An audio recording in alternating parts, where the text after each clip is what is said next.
saya Darmadi, lahir 9 Oktober 1978. Anak paling bungsu dari 15 bersaudara, anak nomor 15 dari pasangan ibu saya Sariningsih, bapak saya Martorejo, di mana bapak saya adalah purnawirawan polisi Polri. Saya sudah menikah, anak istri bernama Wala Ayu Aristantia, anak satu laki-laki bernama Ken Zaidan Aristides. Sekarang saya tinggal di Serpong, tepatnya di Klaster Magnolia, Puri Serpong 1, RT 07 RW 05, Kelurahan Babakan, Kecamatan Setu, Tangerang Selatan. Dari kecil saya sudah terbiasa dipanggil dengan nama panggilan Dedi. Jadi banyak orang memanggil nama saya dengan panggilan Dedi. Sejak kecil saya itu sekolah di Cilacap, tepatnya di Kecamatan Kroya, dari TK, SD, SMP, kemudian SMA sekolah di Cilacap, jadi di kota kabupatennya. Terakhir saya sekolah di SMA 2 Cilacap. Setelah lulus SMA, saya melanjutkan kuliah di Jogja, tepatnya di Universitas Pembangunan Nasional Veteran Yogyakarta. Angkatan 97 dan lulus tahun 2002. Setelah lulus, kebetulan saya ambil ekonomi, jurusan ekonomi manajemen. Setelah lulus saya merantau ke Jakarta untuk mencari pekerjaan. Dan alhamdulillah sampai sekarang saya masih bekerja di ibu kota kita. Ya, saya ingin menceritakan lebih dalam lagi tentang kehidupan masa kecil saya. Jadi semasa kecil saya dilahirkan di rumah sakit di Purwokerto, dan kemudian sekolah belajar mulai dari TK sampai dengan SMP itu di kampung namanya Kecamatan Kroya, Kabupaten Cilacap, dari TK, SD sampai SMP. Nah, saya ingin menceritakan sedikit tentang orang tua saya, di mana saat bapak, yaitu Bapak Martorejo, di mana saat bapak itu meninggal pada tahun kurang lebih tahun 82, itu saya masih berumur 3 tahun, kurang lebih 3 tahun. Jadi memang untuk memori tentang kebersamaan saya dengan bapak itu memang sangat sedikit. Hanya ada beberapa momen yang masih saya ingat, seperti setiap pagi bapak itu selalu mengajak saya beli bubur ayam, terus mengajak saya melihat peternakan. Kebetulan di rumah itu kita juga beternak ayam. Itu setiap pagi sambil disuapin bubur, sambil lihat ayam-ayam peliharaan di kandang. Jadi hanya itu saja yang benar-benar yang saya masih ingat kebersamaan saya dengan bapak, karena memang sepeninggalan bapak saya itu masih terlalu kecil. Nah, mungkin kalau saya ingin menceritakan soal ibu, itu sangat banyak memorinya. Ibu itu adalah Ibu Sariningsih. Yang saya kenal adalah ibu yang penyabar, penyayang, dan selalu memperhatikan anak-anaknya, terutama dalam bidang pendidikan. Jadi saat bapak meninggal tahun 82, ibu itu bisa dikatakan sama bapak juga ditinggali anak 15, dimana semua anak-anaknya masih membutuhkan biaya. Dimana anak yang paling kecil saya adalah masih berumur 3 tahun sekian. Jadi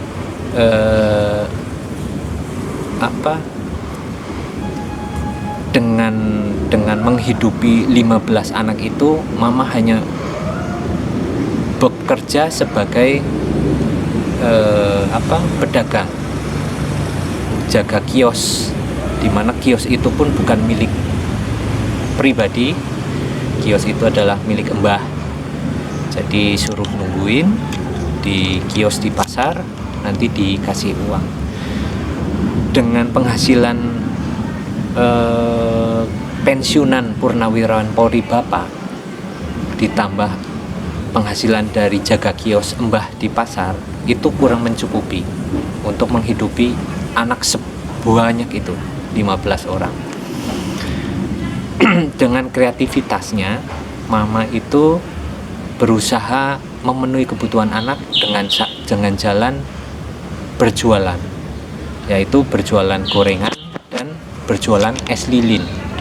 Mungkin ada yang ingat ya, waktu zaman dulu itu ada es lilin yang dibungkusi plastik kecil-kecil. Nah itu seperti itu. Jadi pengalaman saya pribadi dari SD kelas 1 sampai SD kelas 3, ya kurang lebih SD kelas 3, itu setiap hari saya bangun tidur berangkat sekolah itu bawa barang dagangan, gorengan dan es. Itu hampir setiap hari, dimana barang dagangan gorengan dan es itu saya titipkan ke kantin. Nanti pas pulang sekolah saya hitung-hitungan dengan pemilik kantin, untungnya berapa, yang kejual berapa. Nah itu setiap hari saya bawa uang dari hasil dagangan, yang dimana uang itu akan saya setorkan ke mama, dimana keuntungannya itu diberikan lagi ke saya untuk membayar SPP, membayar tabungan, karena zaman saya SD itu tabungan itu diwajibkan oleh ibu guru, dan sebagian kecil untuk jajan layaknya anak-anak yang lain lah. Nah itu saya lakoni sampai kelas 3 SD. Kemudian alhamdulillah salah satu kakak saya perempuan bernama Suryani atau Mbak Ani itu sudah lulus dari sekolah SPG, terus ditugaskan menjadi guru di SD 6 Kroya. Waktu itu saya masih belajar sekolah di SD 2 Kroya. Begitu kakak saya Mbak Ani ini menjadi guru di SD 6, saya itu dipindahkan sekolahannya oleh Mbak Ani ke sekolahan dia tempat mengajar. Jadi kelas 4 SD saya itu pindah sekolah di SD 6 Kroya, dan itu diajar langsung oleh kakak saya, dimana kakak saya itu ternyata ya cara mengajarnya itu adil, artinya tidak membedakan saya sebagai adiknya dengan teman-teman yang lain. Kalau memang saya tidak belajar atau nilainya jelek, itu pun pasti akan dihukum, dimarahin. Nah dari hal seperti itu saya juga bisa memetik pelajaran dari Mbak Ani bahwa ya kita sebagai seseorang yang ditugaskan, mempunyai tugas itu ya harus tegas, tidak pandang bulu terhadap adik, keluarga atau tetangganya. Selama kelas 4 sampai kelas 6 SD saya lulus dari SD 6 Kroya, alhamdulillah dengan nilai yang lumayan baik, masuk 5 besar. Saya kurang ingat ranking 2 atau ranking 3. Terus akhirnya saya melanjutkan ke SMP 1 Kroya, di mana SMP 1 itu bisa dikatakan SMP favorit di Kecamatan Kroya. Selama 3 tahun saya belajar di SMP 1 Kroya. Kemudian saya lulus dengan nilai NEM yang lumayan bagus juga. Kemudian saya ingin melanjutkan ke SMA favorit di Kabupaten Cilacap, yaitu SMA 1 Cilacap. Setelah saya mendaftar, ternyata NEM saya itu hanya kurang 0,3 dari standar NEM yang bisa masuk ke SMA 1 Kroya, SMA 1 Cilacap. Karena 0,3 itu saya tidak bisa masuk, tapi oleh kepala sekolah SMA 1 Cilacap itu sempat ditawari bisa masuk, tapi ada tambahan uang gedung. Kalau nggak salah saat itu adalah 1 juta rupiah tambahan uang gedung untuk bisa masuk ke SMA 1 Cilacap. Karena keterbatasan dana dan kita juga nggak punya uang sebesar 1 juta itu, akhirnya saya memutuskan untuk tidak masuk ke SMA 1 Cilacap, kemudian mendaftarkan ke SMA 2 Cilacap. Dan alhamdulillah akhirnya saya diterima dengan baik di SMA 1 Cilacap. Nah, selama perjalanan masa-masa sekolah saya dari SD sampai SMA itu saya belajar di sekolah, juga belajar tentang nilai hidup di rumah dari ibu saya, dimana ibu saya itu banyak mengajari soal kejujuran, kerja keras, terus pantang menyerah. Ya, karena kita berasal dari keluarga yang bisa dikatakan kurang berada, ya sudah, mau nggak mau kita harus melakukan itu semua demi kemajuan diri kita sendiri. Sepanjang sekolah dari SD, SMA sampai SMA, alhamdulillah saya mempunyai prestasi yang tidak jelek, tapi juga tidak juga sangat bagus. Ya bisa dikatakan bagus, ya bisa dikatakan cukup menuju ke bagus. Nah, dari situ ibu juga mengajarkan soal kemanusiaan, di mana tetangga saya itu banyak yang orangnya berasal dari keluarga yang bisa dikatakan kurang beruntung. Tetapi dari situ ibu selalu share ke tetangga, suka memberi uang, suka mengirimkan makanan, bingkisan ke tetangga-tetangga yang kurang mampu. Nah, dari situ ibu mengajarkan saya dari perbuatan beliau, bukan dari ucapan beliau. Pelajaran tentang berbagi rezeki ke sesama yang kita pikir lebih membutuhkan, itu juga sangat melekat di hati saya. Oke, saya lanjutkan kembali cerita. Saya ingin bercerita soal kehidupan karir saya setelah lulus kuliah dari UPN Negeri, UPN Veteran Negeri, UPN Veteran Yogyakarta. Saya lulus tahun 2002 bulan Agustus dan diwisuda tahun bulan Oktober. Saya sempat istirahat sejenak di rumah, di kampung, di Kroya bersama ibu, itu kurang lebih 2 bulan. Kemudian awal 2003 saya mencoba keberuntungan untuk mencari pekerjaan di ibu kota, yaitu Jakarta. Dengan berbagai pertimbangan saya akhirnya memutuskan untuk mencari pekerjaan sendiri. Ternyata mencari pekerjaan sendiri itu tidak mudah. Berkali-kali kirim lamaran pekerjaan yang saat itu masih lewat pos, belum zaman ada email, itu selalu gagal. Berapa kali interview juga selalu gagal, karena memang dunia kerja dengan dunia sekolah atau kuliah itu ternyata sangat berbeda. Alhamdulillah, salah satu kakak ipar saya saat itu sudah ada yang posisinya manajer. Beliau bernama Budi Nugroho atau Mas Koko. Itu kakak ipar, suami dari kakak saya yang namanya Sundari atau Mbak Dari. Dia memberi kesempatan ke saya untuk mengirimkan lamaran ke sebuah perusahaan, di mana perusahaan itu adalah grup dari salah satu grup dari Astra.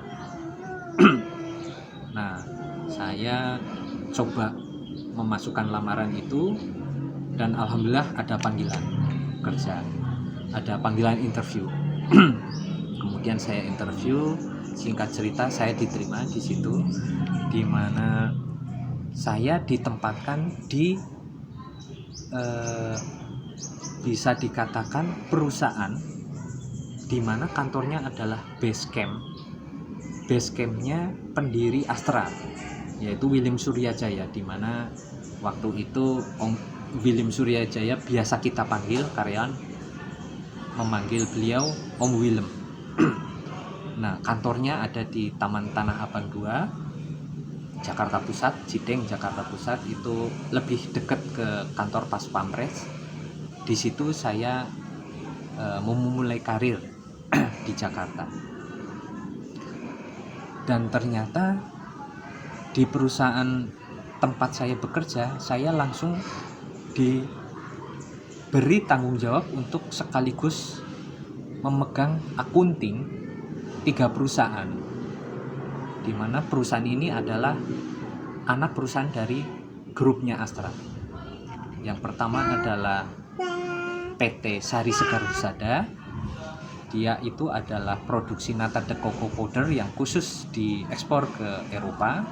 Kemudian PT Nakau, itu khusus perkebunan sawit dan karet, yang lokasi kebunnya ada di Kota Bumi, Lampung Utara.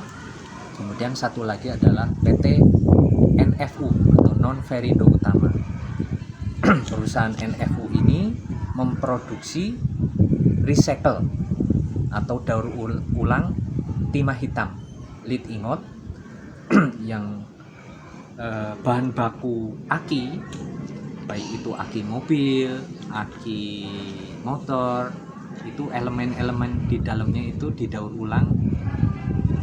Perusahaan inilah yang melakukan daur ulang, dan hasil produksinya adalah timah batangan, namanya lead ingot. Itu yang dipasarkan ke grupnya Astra juga, yaitu GS Baterai dan Trimitra Baterai. Ada satu perusahaan aki, Yuasa, juga membeli bahan baku timahnya dari kita. Singkat cerita, saya karirnya bisa dikatakan pendek di situ. Dari 2003 awal sampai 2005 akhir, karena dengan berbagai timbangan kesehatan, karena memang itu adalah pabrik, saya jadi singkat cerita saya itu akhirnya dipindahkan, lokasi kantornya sudah tidak di Taman Tanah Abang 2, saya dipindahkan lokasinya ke kantor di pabriknya NFU. Disitulah dengan pertimbangan kesehatan, karena namanya pabrik, tempat pengolahan timah, itu saya berpikir kayaknya kok kurang sehat di badan saya. Akhirnya saya memutuskan untuk berhenti, kemudian mencari pekerjaan yang lain. Sempat nganggur kurang lebih 2 minggu. Alhamdulillah saya ada panggilan kerja lagi, dan singkat cerita diterima. Itu di perusahaan digital. Dari awal 2006 itu dimulainya teknologi digital saat itu. Namanya tempat perusahaan kedua tempat saya bekerja itu namanya PT Konten Indomedia Pratama atau disingkat KOIN. Dia itu bergerak di bidang content provider, di mana saat itu sedang boomingnya shortcut. Kalau di operator XL, Indosat itu ada shortcut 6768. Nah, kita itulah di situ. Jadi shortcut itu untuk mendownload lagu, mendownload game lewat handphone.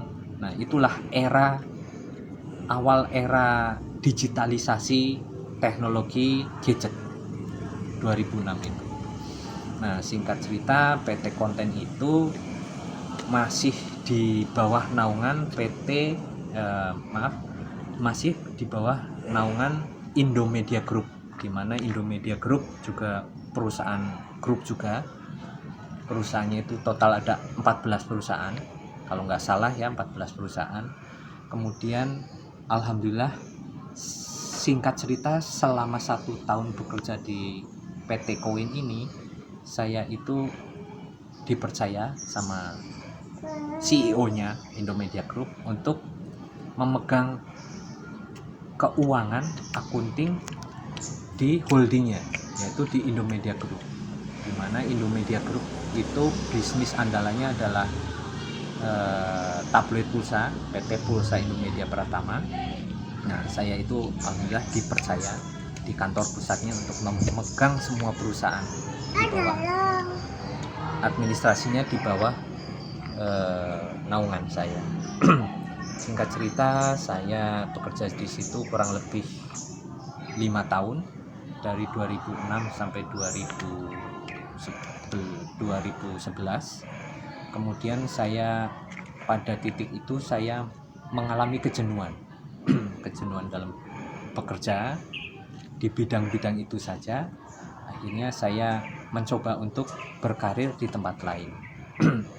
Setelah saya apply lewat email, saya dapat panggilan di perusahaan investasi dari Korea, yaitu namanya POSCO INC atau POSCO Engineering and Construction, di mana awal 2011 PT POSCO INC ini bekerja sama dengan Krakatau Steel, PT Krakatau Steel Cilegon, itu membuat perusahaan baru, pabrik baja baru yang disebut Integrated Steel Mill, di mana total investasi itu kalau tidak salah ya sekitar 5,7 triliun saat itu, saat pemerintahan SBY. Nah, saya itu bekerja langsung di bawah POSCO Korea, under POSCO Korea langsung, untuk menangani akunting, pajak, dan keuangan. Singkat cerita, saya 1,5 tahun bekerja di situ. Setelah pabriknya jadi dan mulai dioperasikan, dan perusahaan engineeringnya yaitu POSCO Limited Korea ini sudah selesai masa tugasnya di Indonesia, mereka pulang ke Korea. Tapi beberapa bos saya, orang Korea, itu sempat menawarkan ke saya untuk ikut bekerja ke Korea. Jadi saya hendak dibawalah sama bos saya ke Korea. Dengan berat hati saya harus mengatakan tidak bisa karena saya saat itu berpikir hidup di negeri orang mungkin tidak seenak hidup di negeri sendiri. Dan akhirnya saya memutuskan untuk tidak ikut ke Korea, dan saya mencari pekerjaan baru di sini di Indonesia. Alhamdulillah, singkat cerita, saya dapat pekerjaan baru namanya PT ISB, Indonesian Service Bureau. Dia bergerak di bidang konsultan engineering, berkantor di Sudirman, Jakarta. Singkat cerita, saya di situ kurang lebih 2 tahun. Di tahun 2014 awal, saya cari pekerjaan baru karena pertimbangan jarak. dari tempat tinggal dengan kantor yang terlalu jauh dan macet, capek, akhirnya saya mencari pekerjaan yang berkantor lebih dekat dengan rumah.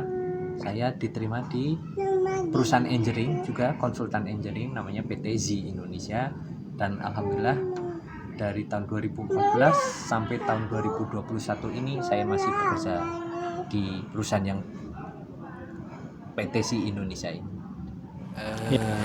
Jadi masih sebenarnya kalau dibilang cita-cita, semua manusia itu pasti banyak cita-cita. Sama halnya dengan saya juga punya banyak cita-cita. Cuma kadang cita-cita itu pun tidak mudah untuk diraih. Harus mau berjuang, mau berkorban untuk mencapai cita-cita itu. Kadang apa yang menjadi cita-cita kita pun tidak terwujud. Malah yang terwujud adalah cita-cita orang lain, bisa jadi. Nah, kalau bicara soal cita-cita, saya itu sebenarnya ingin bercita-cita, suka memimpikan bahwa saya itu punya uang banyak,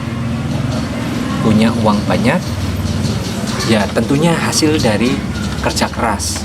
Nah, punya uang banyak itu saya sebenarnya sangat bercita-cita itu punya perusahaan sendiri, mandiri, karena saya merasa bahwa ilmu saya untuk mengelola sebuah perusahaan itu sudah sangat cukup, walaupun memang masih harus banyak yang dipelajari. Nah, cita-cita itu yang sangat saya dambakan dan saya impikan. Saya berpikir seperti ini, jika saya punya perusahaan, saya bisa banyak membantu teman-teman, tetangga, dan mungkin saudara-saudara saya untuk bekerja, mencari penghidupan bersama-sama dalam satu naungan perusahaan milik saya. Cita-cita terbesar saya itu sementara ini adalah itu. Saya berpikir kalau saya punya perusahaan, terus mungkin ada saudara yang bekerja di tempat saya bekerja, perusahaan saya, teman, kita mencari rezeki bareng-bareng, terus ya intinya kita bekerja have fun, kita bekerja bareng, have fun bareng. Jadi seperti itu sih cita-cita saya. Selain cita-cita, saya juga memiliki harapan, di mana harapan itu adalah harapan untuk keluarga saya sendiri dan untuk keluarga besar saya. Harapan saya adalah istri saya adalah seorang guru, di mana guru di suatu sekolah, di mana murid-muridnya adalah anak ABK atau anak berkebutuhan khusus. Harapan saya adalah istri saya tetap berkarir, bekerja, menjadi guru bagi anak-anak yang kurang beruntung dilahirkan di dunia ini. Karena saya berpikir bekerja itu tidak juga hanya melulu mencari harta kekayaan, tapi bagaimana kita juga bisa bermanfaat untuk orang lain. Harapan saya untuk istri saya untuk semaksimal mungkin bisa selalu membantu anak-anak yang kurang beruntung, anak-anak yang berkebutuhan khusus, dan kemudian ya membantulah mereka untuk mewujudkan cita-cita mereka masing-masing. Kemudian harapan untuk anak saya karena anak saya memang masih kecil, saya sih harapan saya semoga saya terus diberi kesehatan, diberi kelancaran rezeki, supaya saya bisa menyekolahkan anak saya sampai jenjang kuliah. Kemudian bicara soal harapan terhadap keluarga, khususnya keluarga besar, di mana memang bisa dikatakan keluarga saya adalah keluarga sangat besar, 15 anak, bapak ibu sudah tidak ada. Semoga keluarga yang besar ini tetap rukun, tetap terus bisa saling silaturahmi. Harapan saya juga untuk keluarga besar diberi kesehatan, kemurahan rezeki, supaya kita semua tetap bisa berkumpul, berbahagia bersama, bersilaturahmi, dan mengenang masa-masa tidak enak zaman dahulu. Itu saja yang bisa saya sampaikan. Terima kasih atas perhatian, atensinya. Jika ada kata-kata yang kurang enak didengar atau kurang berkenan, saya mohon maaf. Waalaikumsalam. Wassalamualaikum warahmatullahi wabarakatuh.